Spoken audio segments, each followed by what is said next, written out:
Okay, I've always worked my entire life. It was just like normal, like breathing. I started working when I was around 10 at the city market, at Constantino's produce stand for my aunts, for my cousins. After that, then I went to the bookstore. I had grown up. I was 16, so I got to work at the bookstore. It was Indy News, Indiana News. I was just going to work there for a little bit, but it became a part of me, a part of my life. I enjoyed it. I was good at it. It was my life. I mean, it was just a part of me. I knew the regular customers. I'd do the ordering, everything. Then with the economy, the computer age, business became bad, real bad. You just saw the writing on the wall. It wasn't pretty, but it was family. We were trying so hard to keep it together, but it wasn't working. It wasn't making money. She was very upset. Like I told you, she cried for 2 weeks. It was terrible. It was a terrible time. Oh, it was sad leaving the last time. I mean, that was my life. That's all I knew for 23 years. And it wasn't as easy getting a job as I thought it was going to be, though. It was a different world. I told her, you know, you can go back to school, learn a trade, get some skills, and, you know, move on.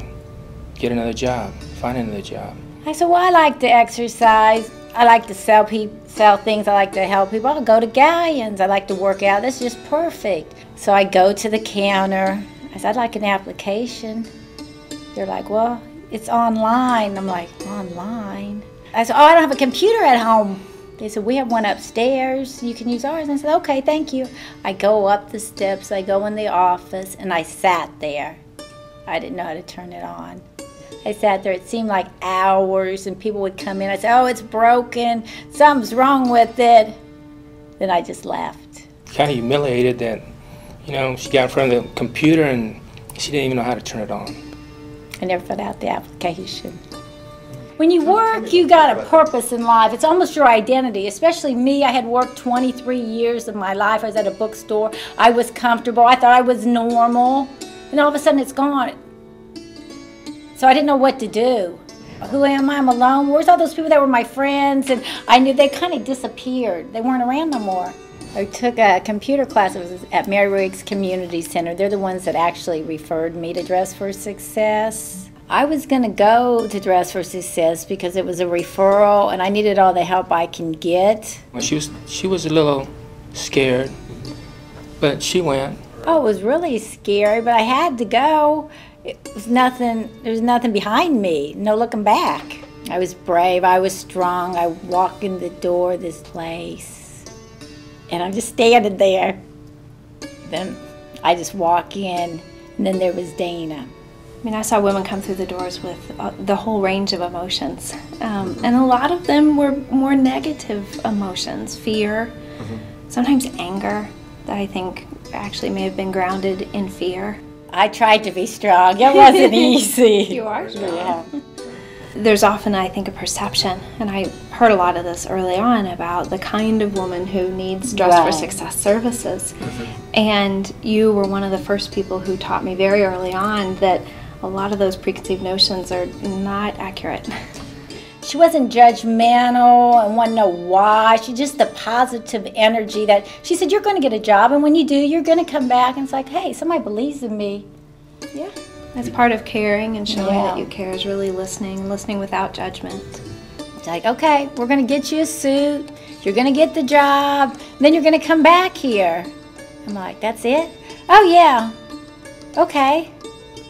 So we tried on outfits. It was pretty fun. I felt a little better. I had somebody that knew that I didn't have a job but liked me anyway.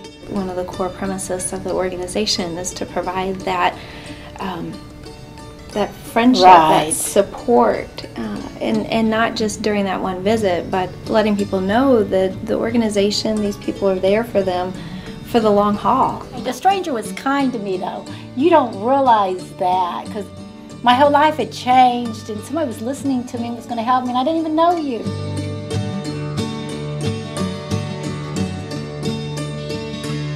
They had given her a real nice business suit, navy blue. It was actually black with Was it gold. black? But to me, Yeah. it looked navy blue. Yeah. It was really nice, and she looked really good in it. It was a black Jones of New York with gold specks in it. And it was in the summertime, and I wore that with a white top underneath. It was like my good luck charm. I put it on, put my head up high, and I'd smile. It's almost like a coat of armor. Like you felt like, I got my shield, I'm ready.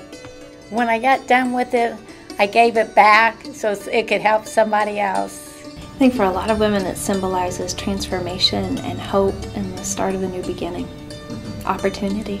I was ready to face the world. I wasn't alone anymore.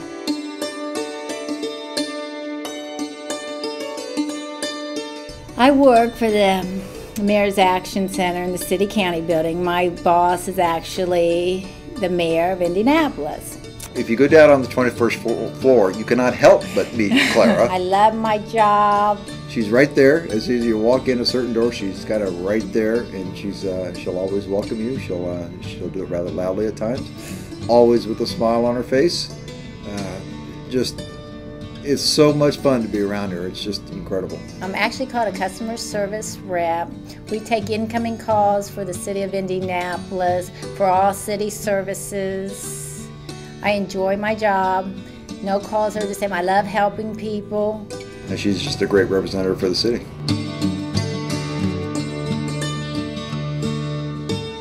After the women get a job, the job's not done. There's still ongoing support and growth, and like I said earlier, it's a journey, and so they need support on that journey. So designing and launching the Professional Women's Group was really important to provide that ongoing support. It's just a group of women that are all together. It really is amazing. You would never meet on the street before, and they all have wonderful stories to share, and you learn from everybody. You know, it's a way for us to relax after a long day of dealing with any challenges that we may have. Sometimes when I'm going through stuff, I think I'm the only one. Mm-hmm. Am I the only one? Mm-hmm. Am I the only one? Mm-hmm. You know? As a sisterhood, we're not selfish. We're trying to lift each other up as we all grow together. Mm-hmm. Mm-hmm. To come through these doors, you already know you're going to have that uplifting. Mm-hmm. You know, whatever cares or sorrows you have behind you, they're left behind. Mm-hmm. Most of the times you walk out of here, if you're paying attention, you got a plan. Yes. When these women walk in the doors, it's the most positive place to be. Everybody's happy to see you. They want you to do well. If you're not, if something's wrong, that's okay. You know, it's going to get better, but you're there. Somebody's here for you. And that's good to know. Everybody needs somebody, that place. And this is that place for a lot of women.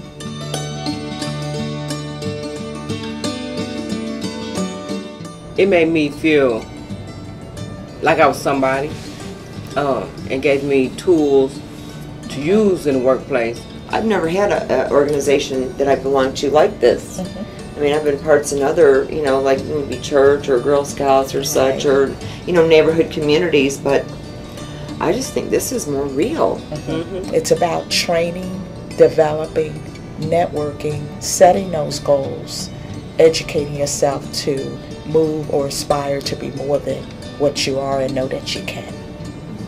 They'll help assess people and then take what attributes that they have and build upon them to make them more of a positive person, to help them grow.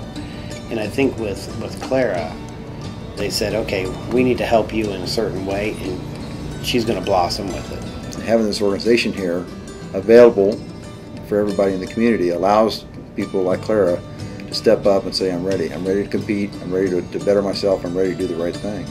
So we're committed to helping each other, and I think one of the greatest blessings and fulfillment is when you help someone else. Mm-hmm. So I think it is a sisterhood. I know it is a sisterhood because we always, as Angela says, we lift each other up. We can fall down and it's okay. You just got to get up and start all over again. It's really a good thing that the bookstore closed because I would never be here today. You guys just don't realize, honestly, how you're such a big part of my life. I didn't have a choice. I didn't have nowhere to go. You know when the one door closes, another opens? It was my open door.